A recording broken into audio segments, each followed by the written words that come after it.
So let's talk about Bruno. Yes, yes, yes.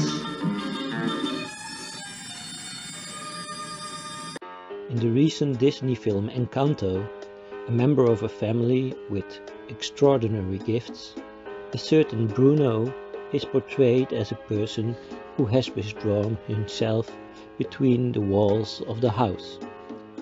A curious parallel with Saint Bruno, the founder of the Carthusians, who always reside within the walls of their hermitage. Although the film represents a magical event, we can always make and find comparisons with the Christian faith. As is known, it is a good Catholic custom to receive the name of one or more saints at baptism. So let's talk about the name giver of this Bruno in Encanto. Bruno the Carthusian was born about the year 1030 in Cologne. Already during his education as a clerk, he stood out for his sincere attitude. He was appointed director of the cathedral school by the bishops of Reims. He turned out to be a great teacher. He refused to become the counselor of the Bishop of Reims. Initially, he withdrew to the Benedictine Abbey of Molesme, but he found the stern spirit too much spoiled by wealth and slack.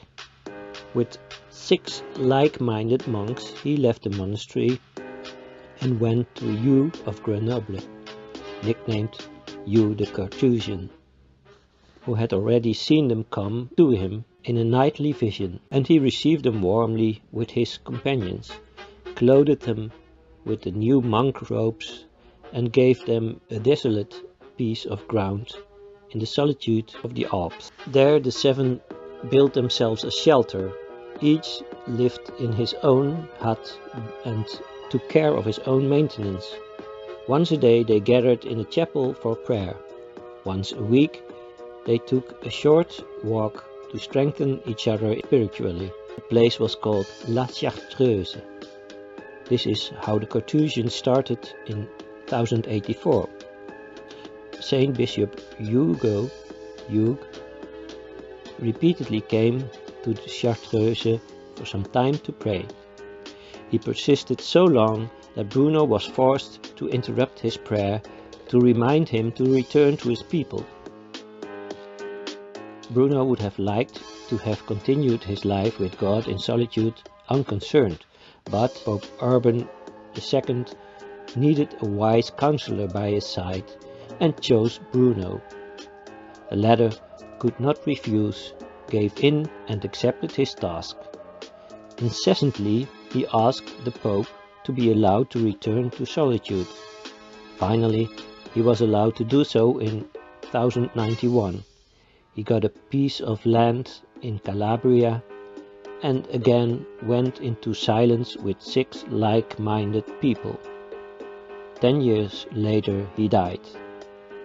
When his body was exhumed 400 years later, it was still intact. Although he was never officially canonized, his tomb is always been well visited due to the many miracles that take place there.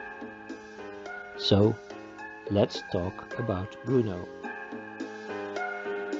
Another positive comparison in the cartoon movie are the gifts of the other family members and also the value of family life. Recognizing everyone's talents and committing themselves to a community is a core message of Christianity.